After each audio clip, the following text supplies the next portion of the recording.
আসসালামু আলাইকুম। আজকে ক্লাসে আমরা বিপরীত ফাংশন নির্ণয় করা শিখবো। তো আমি একটা বোর্ডে কোশ্চেন লিখে রাখছি যে f(x) = 5x+4 একটা ফাংশন, এই ফাংশনটা বিপরীত ফাংশন বের করতে হবে।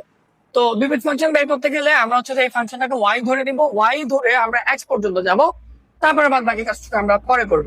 তো ফার্স্ট অফ অল তাহলে আমরা যে আমরা ধরে নিব যে ধরি y f(x) = 5x+4। তাহলে আমরা এখান থেকে f(x) যদি সরাই ফেলি তাহলে y = 5x+4। তো আমাদের উদ্দেশ্য হচ্ছে x রেঞ্জে যেমন আমরা x এর মান বের করি, এখানে আমরা x পর্যন্ত যাব আগে প্রথমে।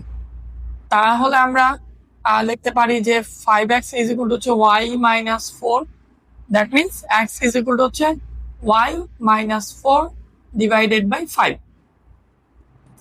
এতটুকু যাওয়ার পরে এবার আমাদের এখানে একটা কাজ আছে। কাজটা কি? আমরা এটা এদিকে যদি একটু ফিরে আসি, যে আমরা লিখছি কি y f(x), তাই না?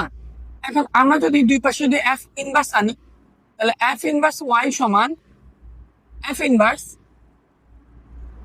f(x), তাই না? তাহলে এই f এবং এই f ইনভার্স কাটাকাটি করে চলে যাবে। তাহলে কি থেকে যাবে? f ইনভার্স y সমান x। দ্যাট মিনস কি দাঁড়াইলো, যদি আমরা y সমান f(x) লিখি তাহলে আমরা যদি আমরা y সমান f(x) লিখি তাহলে আমরা x f ইনভার্স y লিখতে পারবো। যদি আমরা y সমান f(x) লিখি তাহলে আমরা x কি লিখতে পারবো? f ইনভার্স y লিখতে পারবো। তাহলে আমরা এই যে x এর জায়গায় আমরা বসাই দিব হচ্ছে f ইনভার্স y আমাদের কত হবে? y - 4 divided by 5। তাহলে সাইড নোট দেওয়া যেতে পারে, সাইড নোট কি দেওয়া যেতে পারে যে y f(x) হলে আমরা লিখতে পারি x f ইনভার্স y লিখা যায়। তো আমাদের ফাংশনটা আসলে কার ছিল? ফাংশনটা কি y এর ছিল না ফাংশনটা x এর ছিল? ফাংশনটা ছিল x এর।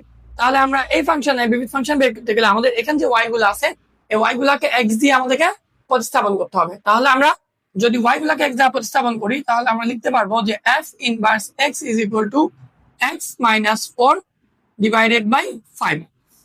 তাহলে আমরা কি করবো? বিপরীত ফাংশন বের, আমাদের এই যে এর সাথে আমাদের বিপরীত ফাংশন বের হয়ে গেছে।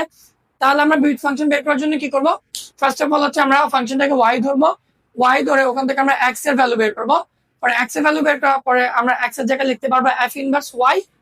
এই যে আমরা এখানে যেমন লিখলাম যে x এর জায়গায় আমরা লিখতে পারবো f ইনভার্স y। কি কারণে? এটা হচ্ছে সেই কারণ বা এটা হচ্ছে ব্যাখ্যা।